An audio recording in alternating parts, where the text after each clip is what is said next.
But to you who are listening, I say, love your enemies, do good to those who hate you. Bless those who curse you, pray for those who mistreat you.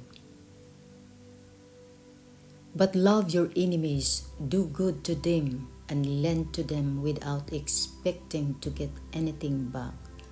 Then your reward will be great, and you will be children of the Most High, because He is kind to the ungrateful. Be merciful just as your Father is merciful. If your enemy is hungry, give him food to eat. If he is thirsty, give him water to drink, that you may be children of your Father in heaven. He causes His sun to rise on the evil and the good, and sends rain on the righteous and the unrighteous. Do to others as you would have them do to you. You have heard that it was said, love your neighbor and hate your enemy. Give to the one who asks you, and do not turn away from the one who wants to borrow from you.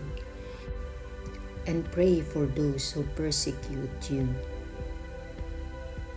If it is possible, as far as it depends on you, live at peace with everyone.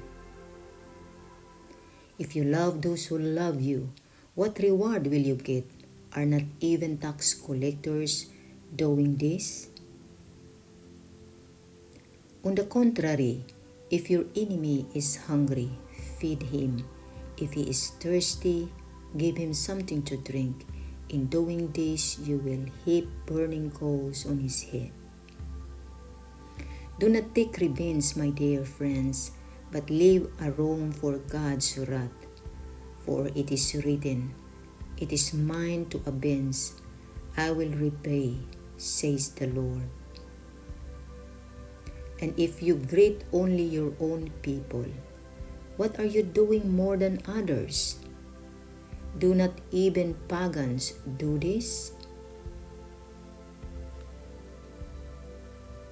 Be perfect, therefore, as your heavenly Father is perfect.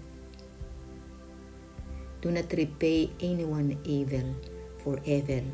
Be careful to do what is right in the eyes of everyone. God bless everyone. Thanks for watching.